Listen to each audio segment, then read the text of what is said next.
la Corte anterior, donde había una gran división política que impidió la toma de decisiones evidentes como la nominación de un magistrado como presidente de la Corte.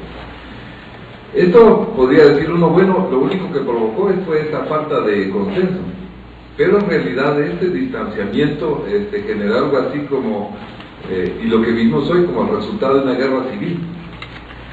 Porque durante todo ese tiempo, en esa contienda, se fraccionaron y multiplicaron los poderes o diferentes poderes dentro del seno judicial. Inclusive se implementaron diferentes programas de modernización que en última instancia, como el caso de la gestión de despachos, coadyuva o permite o abre la posibilidad de afectar hasta la garantía del juez natural, porque se puede manipular qué juez puede llegar a tener un proceso.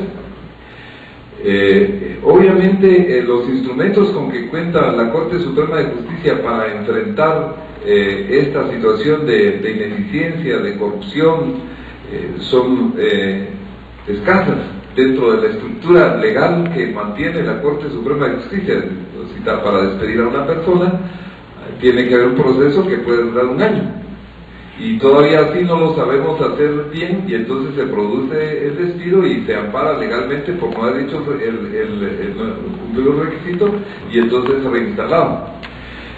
Supervisión de tribunales y el sistema de carrera judicial tiene muchas limitaciones porque parten del principio lógico de que se ha puesto a cuidar al bosque a los mismos leñadores, digamos, de alguna manera, y aunque no lo fueran, pues existe una solidaridad natural entre profesionales. Al extremo, imagínense que para poder elegir ahora 22 plazas vacantes de jueces penales, no tenemos candidatos, siguiendo los parámetros legales de una terna para elegir uno, resulta que no tenemos candidatos. Y entonces el Poder Judicial está en una situación bastante lamentable. Tenemos que encontrar los caminos, debemos ser bastante creativos, tomar las iniciativas de cambios administrativos en el marco de la legalidad e iniciar las reformas.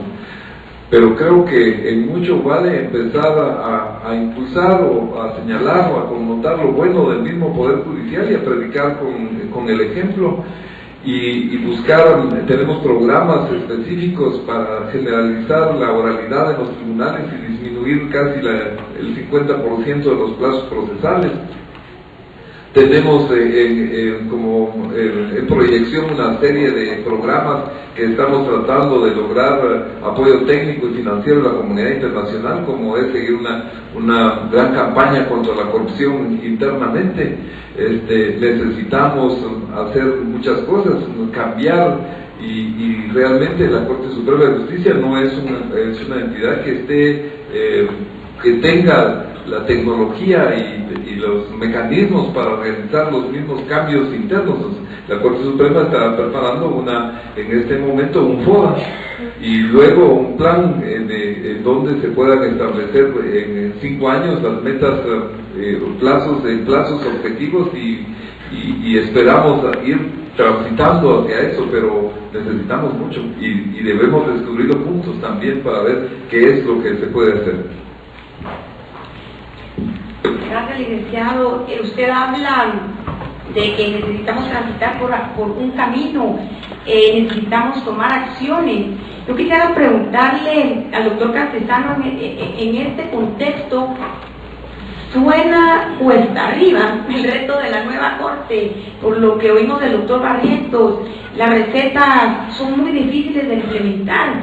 En su experiencia, doctor, ¿cómo puede un país con tantas carencias, con tantas deficiencias en la carrera judicial y con tanta corrupción, poder avanzar hacia la resolución de casos de tan alto impacto como los que usted está llevando? Entiéndase el caso contra el expresidente Portillo, el caso contra su Estado Mayor, el caso del asesinato de los diputados, el caso del licenciado Rodrigo Rosenberg.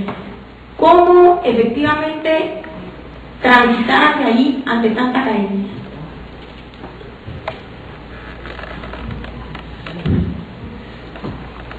A ver, fórmulas mágicas no hay. Yo digo siempre que lo que hay es el trabajo, es el esfuerzo, que hay que tener constancia, que hay que tener paciencia, que hay que hacer el trabajo como hay que hacerlo, y que hay que esperar los resultados, y los resultados vienen, los resultados se producen. ¿Qué es lo que está haciendo esta Comisión Internacional con el Ministerio Público, con la policía, con los jueces, en la investigación penal propiamente dicha? Pues no queremos ser los más listos ni Einstein, sino que, como somos atentos observadores y somos un equipo multinacional, le traemos a Guatemala las mejores prácticas que ya han sido ensayadas con éxito en otros lugares. Entonces le traemos una ley de colaboración eficaz que copia la italiana, que ha funcionado muy bien en Sicilia contra la mafia. Y le traemos un sistema de protección de testigos que ha funcionado ya con éxito en Colombia y que ha conseguido que a los testigos no los maten antes de llegar al juicio. Y procuramos un sistema que, por ejemplo, para darles un dato esperanzador, de videoconferencia, para que los testigos y los peritos no tengan que declarar en presencia física del tribunal con el riesgo inherente, sino que lo puedan hacer desde una ubicación remota y desconocida, garantizando sin embargo el derecho de defensa de los acusados. La mejora consiste en que el magistrado Barrientos nos sugirió el otro día, y por qué no asiste al juicio también mediante videoconferencia al acusado, con lo cual nos ahorramos tenerle que trasladar desde el centro penitenciario, eliminamos el riesgo de fuga y nos ahorramos un dineral en traslados y en policías que pueden estar haciendo cosas mucho más provechosas. Instalar un sistema de videoconferencia en las cárceles no es tan caro y las ventajas son indudables. A ver, la misión es dificilísima. A mí me preguntaron el otro día, ¿no siente usted tentación de tirar la toalla? Y yo contesté, yo me vine a Guatemala sin toalla. No puede ser de otra manera. Paciencia, recursos, buscar las contrapartes confiables, que las hay, crearles un entorno amigable para que ellos puedan hacer el trabajo sin jugarse la vida. También le preguntaban al embajador McFarland cuáles son las experiencias aprendidas que Guatemala podría tomar sin necesidad de pasar por los malos tragos. Bien, no dejen que el país se caiga hasta tocar fondo, como llegó a caerse Colombia, que antes de empezar a reaccionar tuvo que asistir al entierro de 2.500 jueces y fiscales antes de que empezasen a darse los resultados, que los mataban como conejos, porque estaban desprotegidos. Es por eso que somos tan pesados diciendo necesitamos coches blindados, mejor protección para nuestros jueces, para nuestros fiscales, porque son el material más preciado, el insustituible. Si se nos cae un edificio, podemos construir otro, pero si nos matan a un fiscal, se nos cae abajo todo el trabajo de años, aparte de la tragedia humana. Entonces sí se puede hacer, hay que echarle ganas, hay que tener paciencia, hay que trabajar mucho y los resultados llegan.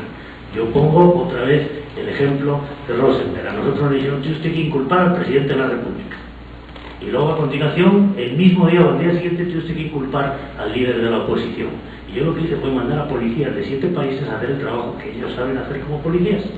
Y de las 17 pistas puramente técnicas que tenían, siguieron las 17 y una les dio resultado, que fue el vehículo. Y por el vehículo identificaron al dueño del vehículo, le echaron el teléfono y después de escuchar 4 meses teníamos a toda la banda.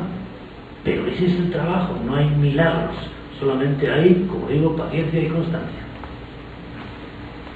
Gracias, doctor Castizana. El embajador McFarland nos dio una visión muy positiva de Guatemala. Estamos mejor que hace 6 semanas, estamos mejor que al día de ayer. Usted, señor embajador, estuvo aquí en Guatemala a mitad de la década de los años 90. Fue entre 2000 y 2003, perdón.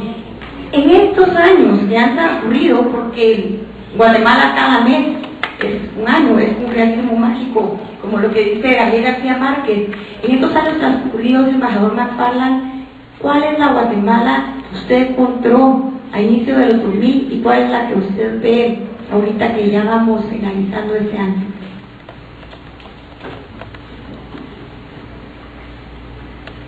Qué pregunta más interesante. Miren, la Guatemala que yo encontré en el 2000 me llamó la atención por varias cosas, pero primero, digamos, el sentido de esperanza que siempre acompaña a un país cuando se está en el primer año de una gestión presidencial. Todavía había cierta buena onda de